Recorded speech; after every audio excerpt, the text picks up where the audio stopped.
This is the wrong envelope. I'm panicking because I've accidentally taken CEO Steve Cross's personal documents instead of the quarterly reports I was supposed to deliver. If he finds out I've seen his private files, I'm fired. I'm Parker Williams, 24 years old, and I've only been working at Quantum Industries for 3 months. Data entry clerk. Nothing special. This morning I went to deliver files to Steve's office on the 47th floor, but there were 2 similar brown envelopes on the reception desk. In my rush, I grabbed the wrong one. The envelope in my hands contains Steve's private investment plans, personal medical appointments, and confidential meeting schedules. The worst part? I left my actual quarterly reports on his desk with my handwritten notes and personal contact details at the bottom. Shit. I'm standing in the corridor staring at this envelope. It even contains details about Steve's upcoming surgery, something about a spine issue. This information is so personal that my job is definitely gone. I considered going back to the office, but Maya, his assistant, saw me and gave me a suspicious look. I quickly left the building, hoping Steve would be too busy to notice. But luck isn't on my side. The morning had started normally enough. I'd arrived at Quantum Industries at exactly 7:45 a.m., 15 minutes before my shift. The data entry department was buzzing with its usual pre-work energy, coffee brewing, computers booting up, and the quiet chatter of colleagues preparing for another day of spreadsheets and database management. My supervisor, Mrs. Chen, had approached my desk with a stack of documents. "Parker, I need these quarterly reports delivered to the 47th floor immediately. CEO's office. Make sure they go directly to Maya Rodriguez, his assistant." The weight of the responsibility had made my stomach flutter. In 3 months of working here, I'd never been asked to deliver anything above the 20th floor, let alone to the CEO's office. Steve Cross was legendary in the company. Brilliant, demanding, and notoriously private. Employees spoke about him in hushed tones, sharing stories of his ruthless business decisions and intimidating presence. I'd taken the elevator to the 47th floor, my reflection staring back at me in the polished steel doors. My cheap suit looked even cheaper under the elevator's harsh lighting, and I'd run my fingers through my brown hair, trying to make it look presentable. The executive floor was a different world entirely. Marble flooring replaced the standard corporate carpet, and floor-to-ceiling windows offered breathtaking views of the city skyline. The reception area was pristine, with modern furniture that probably cost more than my monthly salary. Maya Rodriguez sat behind an elegant desk, her perfectly styled black hair and professional demeanor making her look like she belonged in a fashion magazine rather than an office. She'd looked up as I approached, her dark eyes assessing me with practiced efficiency. "Quarterly reports from the data entry department," I'd announced, trying to sound more confident than I felt. She'd nodded toward her desk. "Just place them there.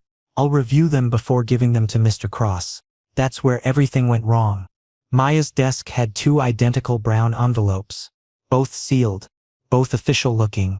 In my nervousness, I'd placed my reports down and grabbed what I thought was my delivery receipt.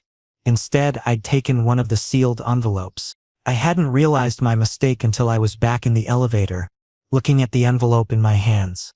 The label wasn't in the standard company format. Instead, it was marked Confidential S. Cross Personal in bold, red letters. My hands had started shaking as I read the partial contents through the slightly open seal.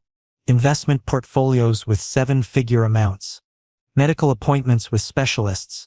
Board meeting schedules marked eyes only. Even worse, there were personal notes in Steve's handwriting, observations about board members, strategic thoughts, and what looked like therapy session appointments. The realization hit me like a truck. I was holding the most private aspects of Steve Cross's life in my hands. Information that could destroy careers, influence stock prices, or provide insider knowledge that was probably illegal for me to possess. I tried to return to the 47th floor immediately, but the elevator was packed with senior executives heading to a morning meeting. By the time I reached the executive floor again, Maya was deep in conversation with someone on the phone, and Steve's office door was closed with a "Do Not Disturb" sign prominently displayed. Security guards were stationed at various points on the floor, something I hadn't noticed during my first visit. One of them, a tall man with graying temples, had watched me pace near the elevators for several minutes before approaching. Can I help you with something? I need to return something to Mr. Cross's office. I'd stammered. Mr. Cross is in back-to-back meetings until this afternoon. Maya can handle anything you need to deliver. But Maya was still on her phone call, and I couldn't interrupt to explain that I'd accidentally stolen the CEO's personal documents. The whole situation felt surreal and increasingly dangerous with each passing minute. That's when I'd made my second mistake. I'd panicked and fled. Now I'm standing in the parking lot, the envelope burning like fire in my hands, when the security guard from upstairs approaches me. Mr. Williams. His voice carries the authority of someone used to being obeyed. CEO has called you back immediately. My heart sinks. Steve has already noticed. I'm standing in the elevator, counting each floor like I'm heading toward my execution. 40. As the doors open, I can hear Steve's deep voice. He's having a normal conversation on the phone, but his tone carries that underlying authority that makes everyone in the building nervous. The walk from the elevator to his office feels endless. Maya signals for me to enter, and I step into Steve Cross's domain. The office is massive, with floor-to-ceiling windows offering a panoramic view of the city. Modern art hangs on the walls, and everything from the furniture to the lighting screams expensive taste. Behind an imposing mahogany desk sits Steve Cross himself. He's even more intimidating in person than the company photos suggest. Tall, probably in his mid-30s, with perfectly styled dark hair and piercing gray eyes. His tailored suit fits him like it was painted on, and when he looks up from my quarterly reports, I feel like he can see straight through me. Parker. The way he says my name sends a chill down my spine. Interesting handwriting you have. Sir, I can explain. Can you? He slowly stands, holding my reports. These are very thorough notes. Personal observations about company trends. I realize he doesn't know yet that I've taken his personal documents. He's only looking at my reports that I accidentally left behind. And this envelope you left behind. He gives me a mysterious smile that makes my stomach flip. We'll discuss it tomorrow. 8 a.m. sharp. Wait, tomorrow? Why isn't he firing me right now? Do you know what you have? That's Steve's first question when I enter his office at exactly 8 a.m. the next morning. I've spent the entire night thinking, and I've finally decided to confess honestly. Sir, I accidentally took your personal documents yesterday. I'm really sorry. Personal documents? His eyebrow raises, and he looks amused. You mean my investment portfolio? My medical appointments? My private meeting schedules with board members? Yes, sir. I'll return everything right now and… Where are they? His voice suddenly becomes serious. I place the envelope on the table. I didn't look at anything, sir, I swear. Just accidentally. But you did see them. He opens the envelope and checks the contents. Everything is intact. You saw my surgery appointment. My private investments. Confidential board meeting details. My throat is dry. Sir, I promise I won't tell anyone. I know you won't. He sits back in his chair and calmly picks up my quarterly reports. Because you're going to work directly with me now. Sir, security risk, Parker. You have access to information that could damage this company. I need to keep an eye on you. But his tone suggests something else entirely. The night before had been torture. I'd barely slept, running through every possible scenario in my head. Getting fired was the best case outcome. Worst case involved lawsuits, criminal charges, and my career being destroyed before it even started. I'd arrived at the office 30 minutes early, my stomach churning with anxiety. The data entry department felt different now, like I no longer belonged there. My colleagues chatted about their weekend plans while I sat frozen at my desk, watching the clock tick toward my appointment with destiny. Mrs. Chen had noticed my distress. Everything okay, Parker? You look like you've seen a ghost. Just nervous about the CEO meeting, I'd managed to say. CEO meeting? Her eyebrows had shot up. What CEO meeting? I'd realized then that nobody knew about my situation. As far as the company was concerned, I was just another data entry clerk who'd delivered some reports yesterday. The magnitude of my mistake was still secret. Now sitting across from Steve Cross in his imposing office, I'm trying to read his expression. He doesn't look angry exactly. There's something else in his gray eyes, calculation, maybe even interest. You mean surveillance? I ask. I mean partnership. He leans forward. You'll be my personal assistant, handle confidential matters, work closely with me on sensitive projects. I'm confused. Is this punishment or promotion? The proposal is surreal. Yesterday I was a nobody in the data entry department, and now he's offering me a position that typically requires years of experience and advanced degrees. Personal assistants to CEOs are usually highly qualified professionals with impressive resumes, not college dropouts who can barely afford their rents. I don't understand, I say honestly. Why would you trust me with more confidential information after what happened? Steve studies me for a long moment. Tell me, Parker, what did you think when you realized you had my personal documents? The question catches me off guard. I panicked. I knew I had to return them immediately. You could have read them thoroughly, could have photographed them, could have sold the information to competitors or journalists. His voice is measured, clinical. Why didn't you? Because it wasn't mine to read. It was private. Private. He repeats the word like he's testing its weight. When was the last time someone in this company respected my privacy without being legally bound to do so? I don't know how to answer that. Maya will train you this week. Starting Monday, you report directly to me. He stands up. And Parker? Those documents stay with me. As insurance. Insurance against what? Against you leaving. His gray eyes lock with mine. And there's an intensity there that makes my breath catch.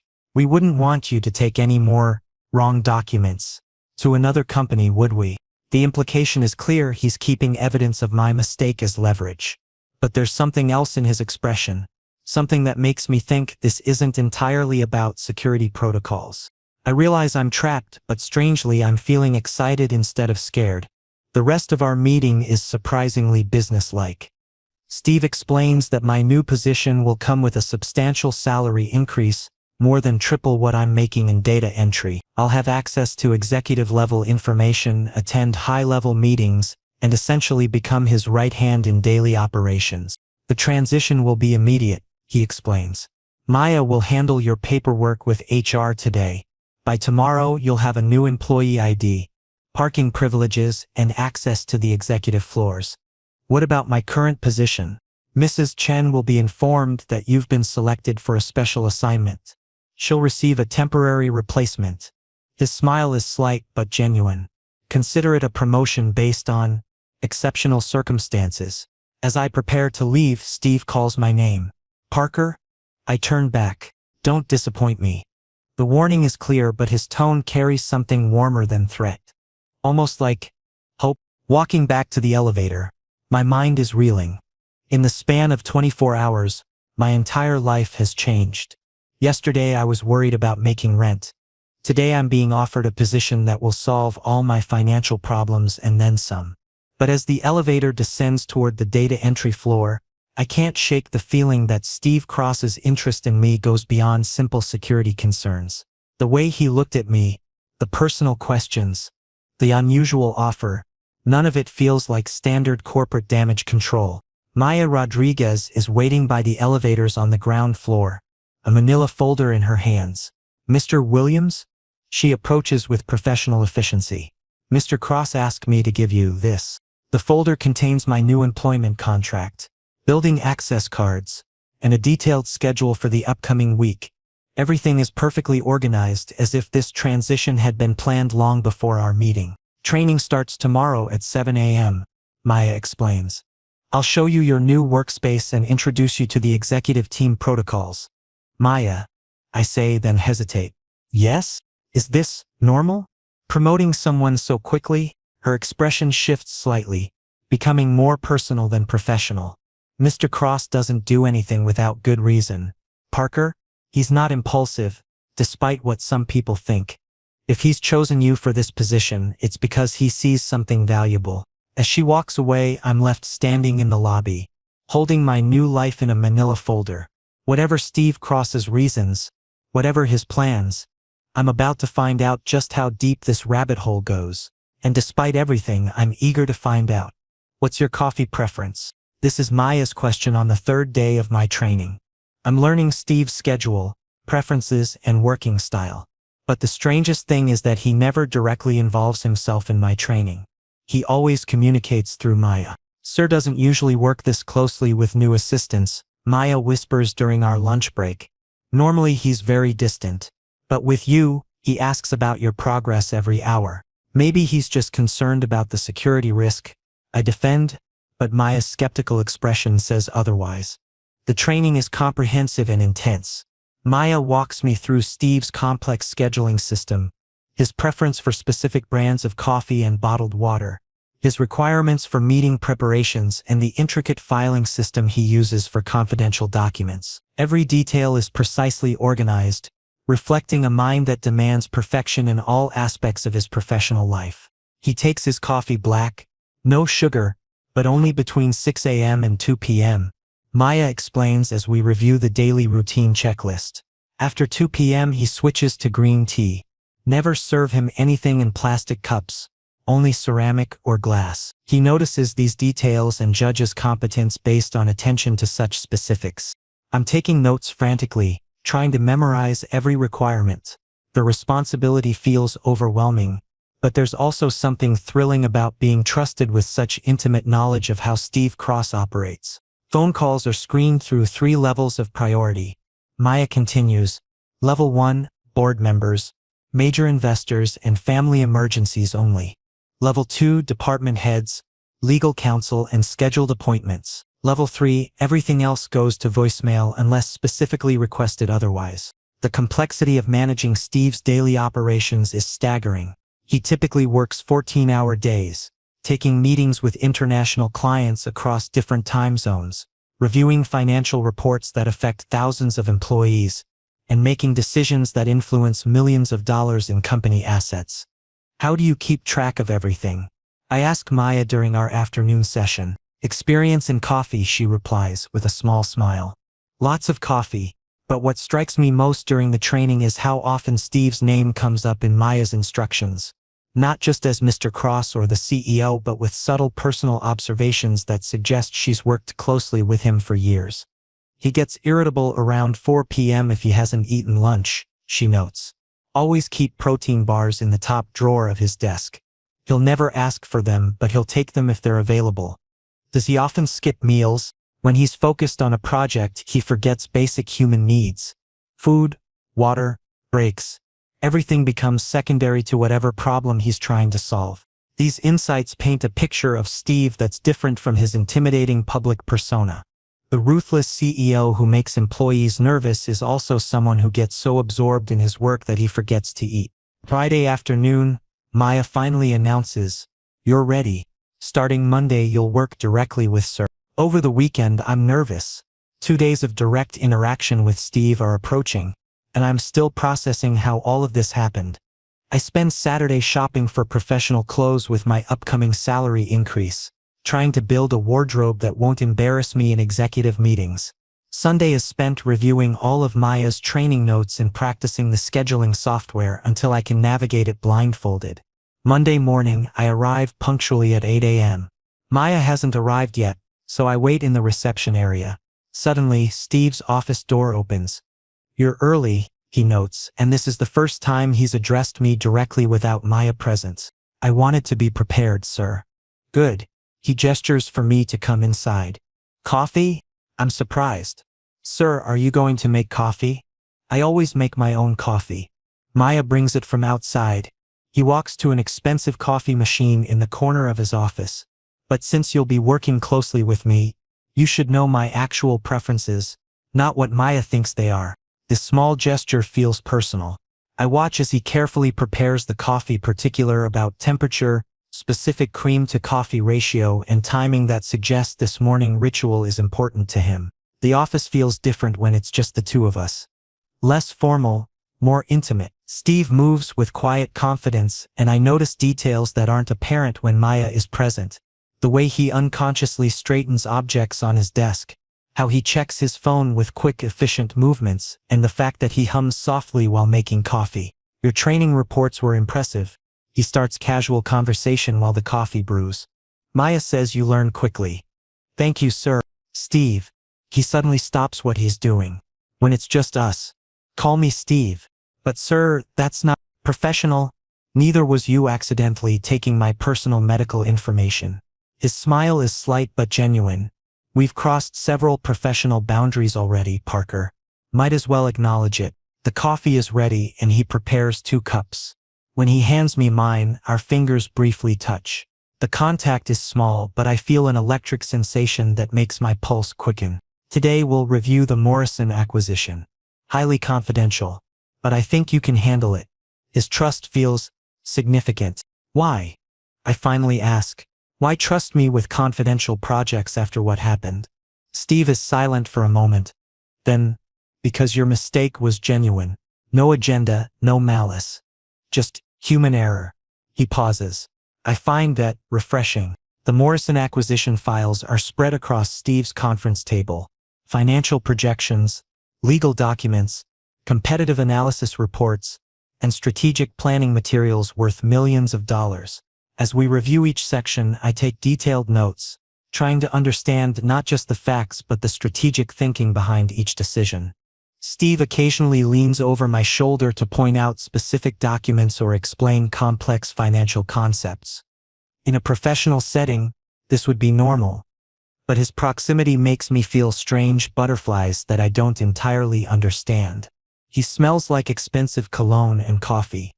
And when he reaches across me to grab a document, I can see the precise way his shirt fits across his shoulders. These observations feel inappropriate, but I can't seem to stop myself from noticing.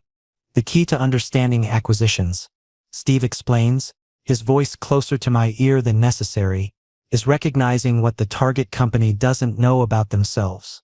Morrison thinks their value is in their customer base, but actually their real asset is their distribution network. His analysis is brilliant, breaking down complex business relationships into clear, actionable insights. I'm genuinely impressed by his strategic thinking, and my notes reflect not just what he's saying, but my own questions and observations about the acquisition. You're asking good questions, he comments, reading over my shoulder. Most people just write down what I tell them. You're thinking critically about the information. The compliment makes me feel proud in a way that seems disproportionate to the situation. As the day progresses, our working relationship develops a natural rhythm. Steve explains complex concepts patiently, and I ask questions that seem to genuinely interest him. There's an ease between us that feels unexpected given our formal introduction. When I'm preparing to leave that evening, Steve casually says, "Same time tomorrow, Parker." And, "Good work today."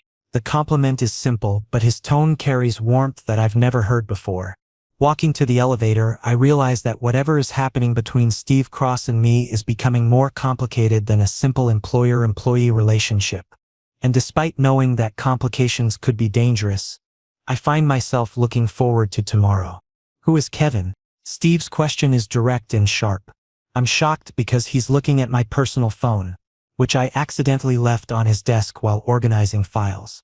Sir Steve, he's just a college friend. A college friend who calls you at 11 p.m.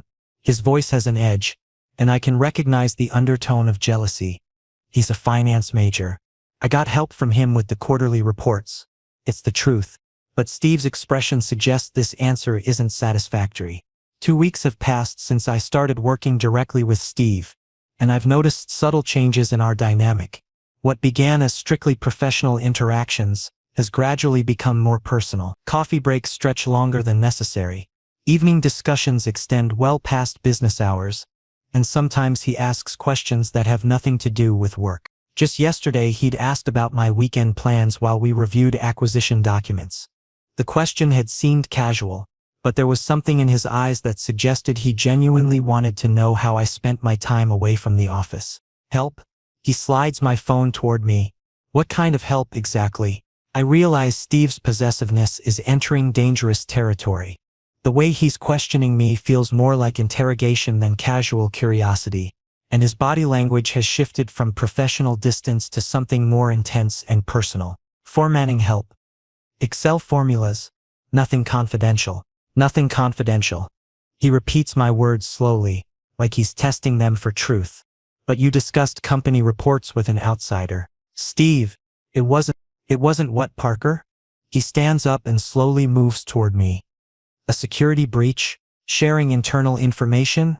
Or maybe just keeping secrets from me? His proximity is overwhelming. I find myself backed against the filing cabinet, and Steve is standing directly in front of me, close enough that I can smell his cologne. That expensive, intoxicating scent that I've come to associate with these moments when professional boundaries blur into something more dangerous.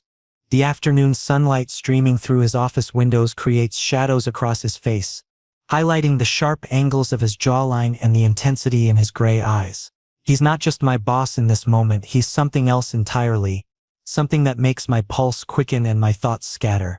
I don't keep secrets from you. Don't you? His hand comes up to rest on the wall right beside my head, effectively trapping me. Then tell me why Kevin calls you so late. Tell me what you discuss. Tell me why you smile when you read his messages. The accusation in his voice is unmistakable, but underneath it is something rawer: vulnerability, maybe even pain. You've been watching me read my messages? I watch everything you do, Parker. His voice drops to a whisper, and the confession sends shivers down my spine. Every expression, every reaction. I can't seem to stop myself. My heart is racing, but not from fear.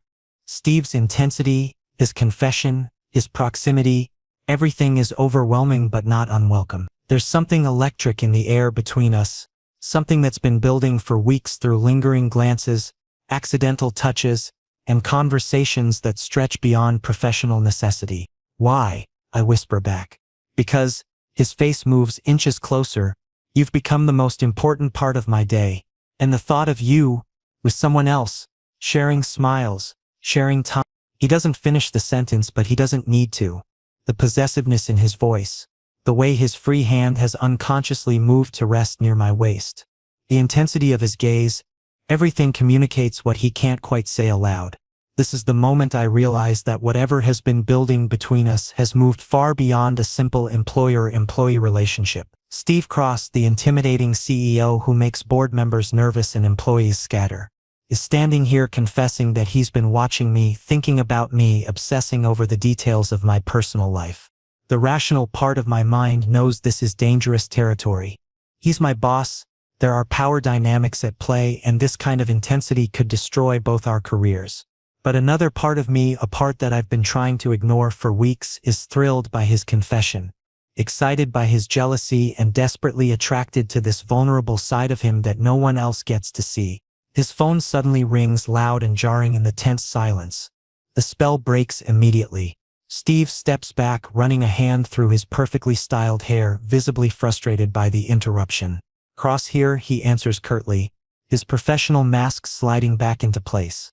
I can hear the voice on the other end. It's clearly a board member, someone important enough that Steve can't ignore the call. His responses are clipped and efficient, but I can see the tension in his shoulders, the way his free hand clenches and unclenches at his side. I quickly grab my phone and escape from the office, but I can feel Steve's eyes following me even as he continues his conversation. In the corridor, I realize that our situation has become far more complicated than professional boundaries can contain. Maya approaches with files, her expression concerned. Everything okay? Sir looked intense. Just work stuff, I lie. But Maya's expression suggests she doesn't believe me. She's worked with Steve long enough to recognize when something is different. The tension that followed me out of his office is probably written all over my face. And Maya has always been perceptive about office dynamics. Parker, she says quietly, be careful. What do you mean? Mr. Cross is complicated. He doesn't do things halfway. When he focuses on something or someone, it becomes everything to him. Her warning is gentle but serious. Just be careful. As she walks away, I'm left standing in the hallway, my phone clutched in my hand, trying to process what just happened. The professional distance we've maintained for weeks crumbled in minutes, and I'm not sure there's any way to rebuild it. That evening, I receive a text from Steve. We need to talk. Tomorrow morning, early. The message is simple, but I can read volumes in those few words. Whatever has been simmering between us is about to boil over, and I know that tomorrow everything will change. I spend the night staring at the ceiling, replaying every moment of our confrontation, every word he spoke, every look that passed between us. By morning, I've come to a realization that both terrifies and exhilarates me. I don't want to go back to the way things were. Whatever happens tomorrow, whatever Steve wants to discuss, I know I'm ready to face it. The professional boundaries were always going to be temporary anyway. Some lines are meant to be crossed. Come to my place. Tonight. We need to finish yesterday's conversation. Steve's message is direct, leaving no room for misinterpretation. After yesterday's almost moment, I've been feeling uneasy all day. Maya has been noticing the tension between Steve and me, but I've been trying to behave professionally. His penthouse address is attached to the message. I know this isn't a professional meeting. The day drags endlessly. Every interaction with Steve is charged with unspoken tension.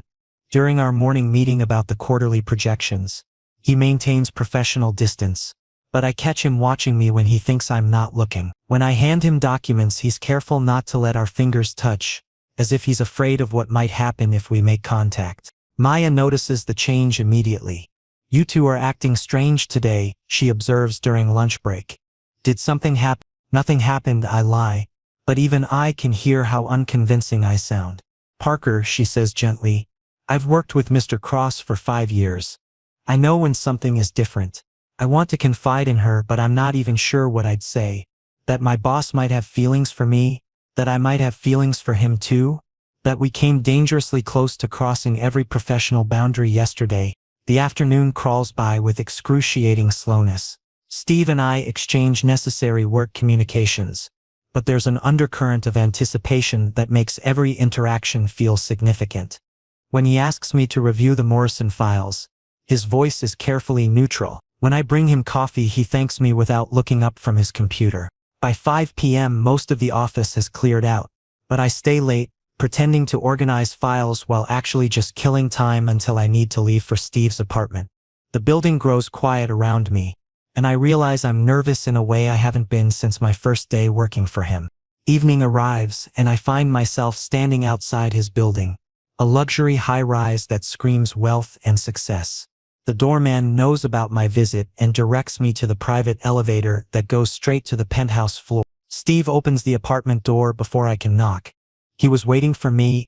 He's changed from his business suit into casual jeans and a black shirt, but he still looks intimidatingly handsome. If anything, seeing him in casual clothes makes him seem more approachable and somehow more dangerous at the same time. Come in. His voice is controlled, but I can sense the underlying tension. The apartment is impressive, floor-to-ceiling windows offering a breathtaking view of the city, modern furniture that probably cost more than my annual salary, and expensive artwork that speaks of refined taste. But I notice the personal touches too. Family photos on a side table, psychology books stacked on his coffee table, and classical music playing softly in the background. These details paint a picture of Steve that's different from his corporate persona. This is his private space, and he's letting me see parts of himself that he keeps hidden from the office world. Drink? He walks toward a well-stocked bar. I shouldn't. This conversation requires honesty. Parker, sometimes alcohol helps with that. He pours 2 glasses of expensive whiskey, the amber liquid catching the city lights streaming through the windows. I accept the drink, hoping liquid courage will help me navigate whatever is about to happen. When our fingers touch during the handover, I feel that same electric sensation that's been occurring more frequently between us. About yesterday, Steve begins without preamble, his voice carefully measured. I crossed lines, professional boundaries. I invaded your privacy. Steve, let me finish. He takes a sip of whiskey, then continues. I've been in the corporate world for 15 years. I know about power dynamics, appropriate workplace behavior, HR protocols, everything I've done with you. It's wrong. My heart sinks. Is he ending whatever this is between us? But he continues, and hope flickers in my chest. I can't seem to stop myself. He walks to the window, becoming a silhouette against the city lights. The view behind him is spectacular, but I'm focused entirely on the tension in his shoulders, the way he's holding himself like he's preparing for battle. That first day when you returned my documents and apologized so sincerely, most people lie to me, Parker. They tell me what they think I want to hear. But you were just real, genuine. The confession is raw, vulnerable in a way I never expected from the intimidating CEO who commands boardrooms and makes million-dollar decisions without hesitation. I should have returned your original reports and forgotten about it, Should have let HR handle the security breach protocol. There's a long pause, but I wanted to keep you close. Why? I finally ask. Because for the first time in my life, someone looked at me like I was just human. Not a position, not a bank account, not a stepping stone to advancement. Just Steve. He turns to face me, and the vulnerability in his eyes takes my breath away. And I became addicted to that feeling. The space between us decreases as he walks closer. I can see every detail of his face in the soft lighting. The slight lines around his eyes that speak of long hours and heavy responsibilities. The way his jaw tightens when he's trying to control his emotions. The intensity that makes him so compelling and so dangerous. The documents were an excuse. The security risk was an excuse. The truth is, his voice drops to barely above a whisper. I couldn't let you go. Steve, I know what you're thinking. Power imbalance. Workplace harassment. Inappropriate boss behavior. His voice cracks slightly, revealing just how much this confession is costing him. And you'd be right. But I'm being honest with you, Parker. For once in my life, I'm not calculating consequences or managing perceptions. I'm just telling you how I feel. He's standing directly in front of me now, close enough that I can see the gold flecks in his gray eyes. Close enough that I can feel the warmth radiating from his body. What do you want from me? I whisper. Everything, he says simply, and the honesty in that single word is devastating. But I'll settle for whatever you're willing to give. The confession hangs in the air between us. Raw and vulnerable and completely honest. I realize this moment will define whatever happens next between us. And if I say no, then you go back to the data entry department Monday morning. I'll ensure excellent references, promotion opportunities, zero retaliation. His honesty is painful to hear. But I hope you don't say no. The choice is mine, and we both know it will change everything. So employees actually think we're secretly dating? I'm asking Steve this question while we review monthly reports together. 3 months have passed since that night at his apartment when everything changed between us. What started as a confession became a relationship, and now we're navigating the complex dynamics of dating your boss. Maya definitely suspects. Steve says with a small smile. She asked me yesterday if I needed help scheduling personal appointments. Subtle. I laugh. The transition from that pivotal conversation in his apartment to where we are now wasn't immediate or simple. After his confession, we talked for hours that night. About boundaries. About risks. About what we both wanted. The decision to pursue a relationship came with conditions and careful planning. HR involvement was necessary for transparency. Steve disclosed our relationship to senior management. I was officially transferred to the executive assistant position with a proper salary increase, and clear protocols were established to avoid potential conflicts of interest. The company's legal team reviewed everything, ensure we were complying with all workplace relationship policies. Morning meeting with the Morrison team. I remind him while organizing his schedule. Then lunch with investors, and the evening board presentation. Will you be there for the presentation? As your assistant, yes. Good. He approaches my desk and quietly says, I present better when you're in the room. These small moments of intimacy within our professional setting have become precious to both of us.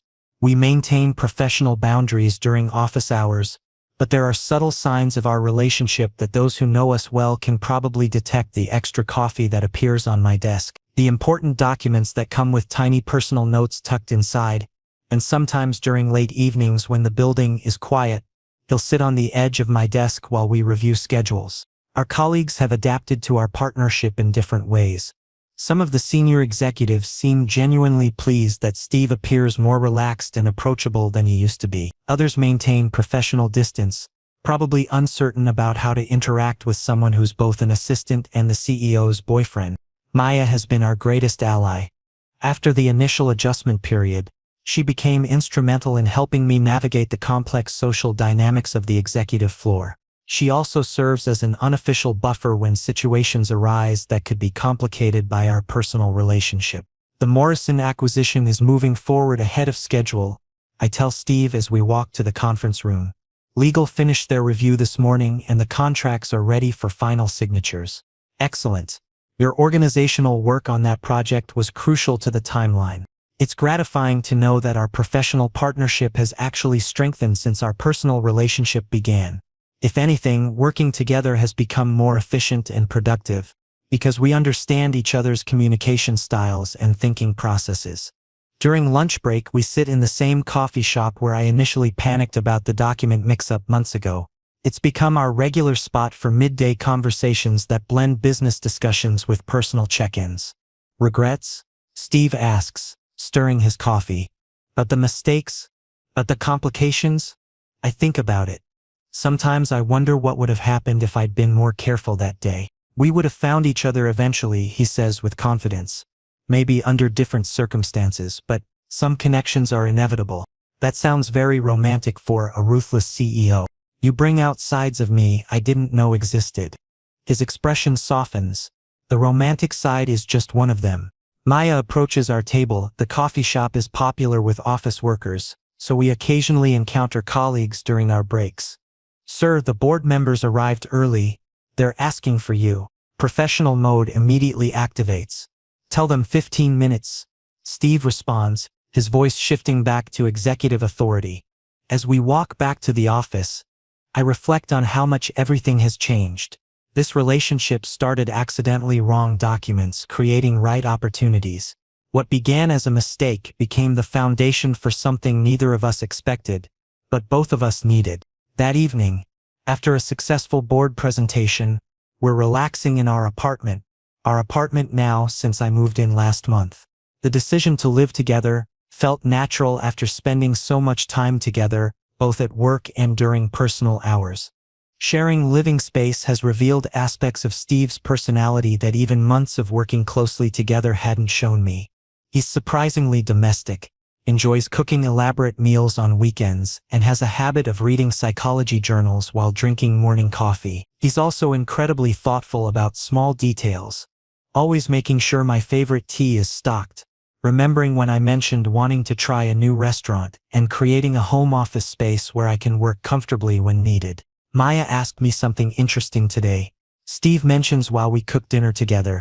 About what? About whether personal assistant is a permanent position or if I'm planning to promote you to something else. Something else like what? Steve stops chopping vegetables and turns to face me with a meaningful look that makes my pulse quicken. Like partner. In business and in life. My heart skips.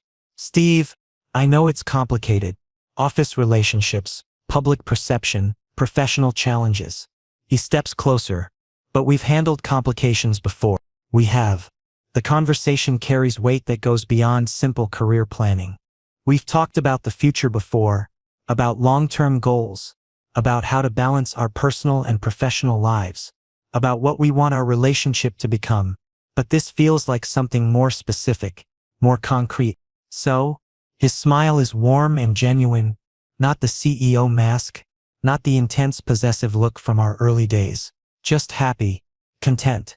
Think you can handle more complications. With you, I think I can handle anything. It's true. The past few months have taught me that we work well together in all aspects of our lives.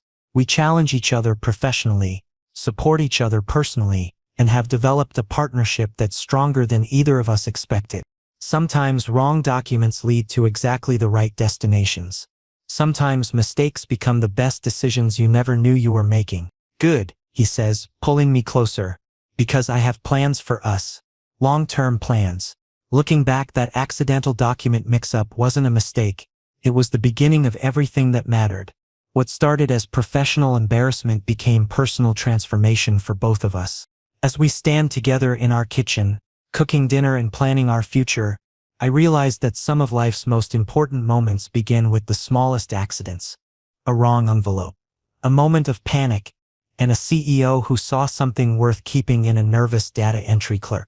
The story that began with wrong documents delivered to the right person has become something neither of us could have planned but both of us needed.